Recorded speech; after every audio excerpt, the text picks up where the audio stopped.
নমস্কার বন্ধুরা, দিদির রান্নাঘর উইথ ব্লগ চ্যানেলে আপনাদের প্রত্যেককে স্বাগত। দেখুন, আজকে একটা ঝটপট ফুলকপি আলুর তরকারি নিয়ে চলে এসেছি। যেমন সহজ, খেতেও কিন্তু ঠিক ততটাই সুন্দর। তো চলুন আজকের এই রান্নাটা আমি কিভাবে করলাম দেখে নিন। তো আজকের এই ঝটপট রুটির সাথে বা টিফিনের এই তরকারিটা করার জন্যে কড়াইতে দিয়ে দিয়েছি সর্ষের তেল, আর তেলটাকে খুব ভালোভাবে আগে গরম করে নেব।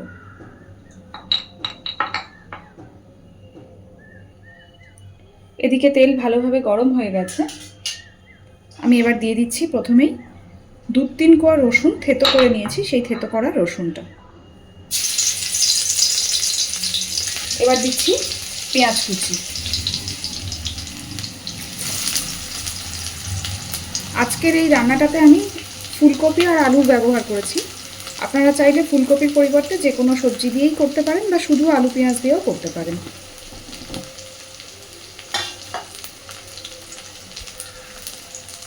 পেঁয়াজ আর রসুনটাকে একটু হালকা নাড়াচাড়া করে, খুব বেশি লাল করে ভাজবো না, জাস্ট একটু নাড়াচাড়া করে দিয়ে দিচ্ছি কেটে রাখা আলু, ফুলকপি আর 2টো কাঁচা লঙ্কা এর সাথে চিড়ে দিয়েছি।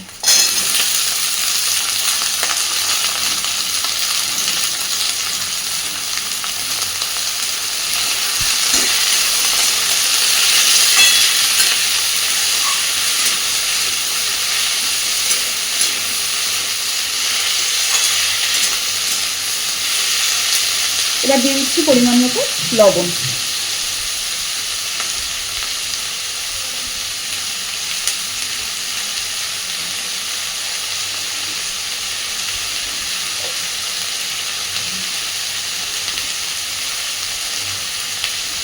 দিচ্ছি হলুদ গুঁড়ো।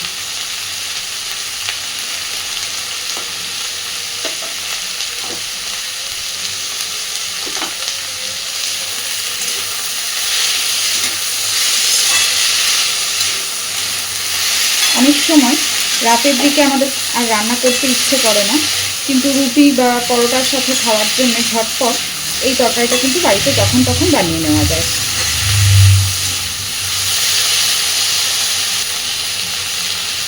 আলু আর ফুলকপিটা একটু নাড়াচাড়া করে একটু ভেজে নিয়েছি। ওপর থেকে দিচ্ছি একটু লঙ্কার গুঁড়ো, কারণ আমি তো কাঁচা লঙ্কা 2টো ব্যবহার করেছি।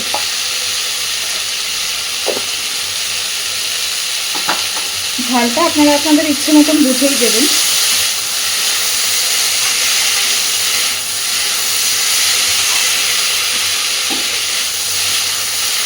ঝামেলাবিহীন এই তরকারিটা ভাতের সাথেও কিন্তু খারাপ লাগে না, তবে রুটি, লুচি, পরোটা এইগুলোর সাথেই বেশি ভালো যায়।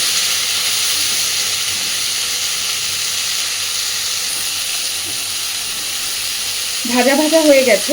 এইবার আমি একটা ডিম ভেঙে এখান থেকে দিয়ে দিচ্ছি।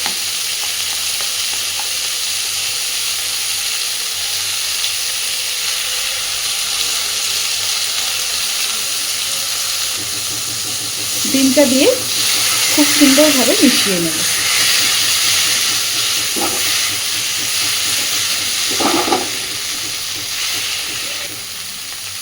ডিমটা দেওয়াতে কিন্তু এই তরকারিটার স্বাদটাই সম্পূর্ণ পাল্টে যায়।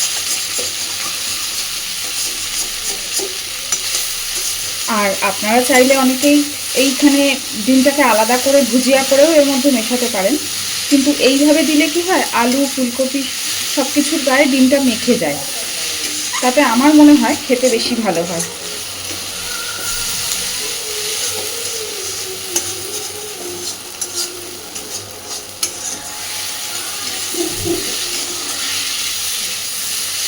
ফুলকপির পরিবর্তে অনেক সময় কিন্তু আমি এখানে সয়াবিন দিয়েও করে থাকি এই রান্নাটা, সেটাও খেতে ভীষণই ভালো লাগে। তো সব কিছু সুন্দরভাবে ভেজে নিয়েছি, ডিমও সব কিছু সুন্দরভাবে সব কিছু গায়ে মিশে গেছে। এইবার আমি দিয়ে দিচ্ছি জল।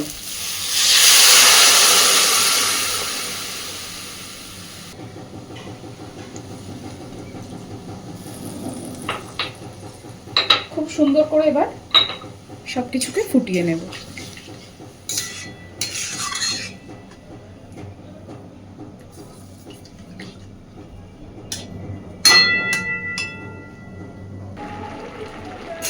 দেখুন, তরকারিটা খুব সুন্দরভাবে ফুটছে। এই পর্যায়ে আমি ওপর থেকে একটুখানি গরম মশলার গুঁড়ো দিয়ে দেবো।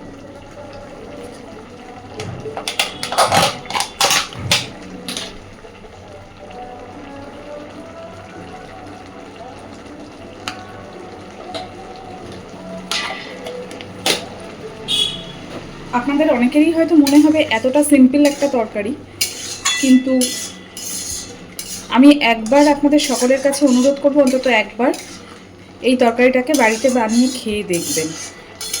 অবশ্যই তরকারিটা প্রথমেই একটু রসুন থেতো করে তেলের ওপরে দিয়ে আর এইভাবে গরম মশলার গুঁড়ো দিয়ে তরকারিটা করে খেয়ে দেখবেন, খেতে কিন্তু সত্যি খুবই ভালো হয়। দেখুন ঝোলটাও অনেকটাই শুকিয়ে গেছে আর তরকারিটাও আমার একদম রেডি। তো এই পর্যায়ে গ্যাসের ফ্লেমটা আমি অফ করে দিচ্ছি।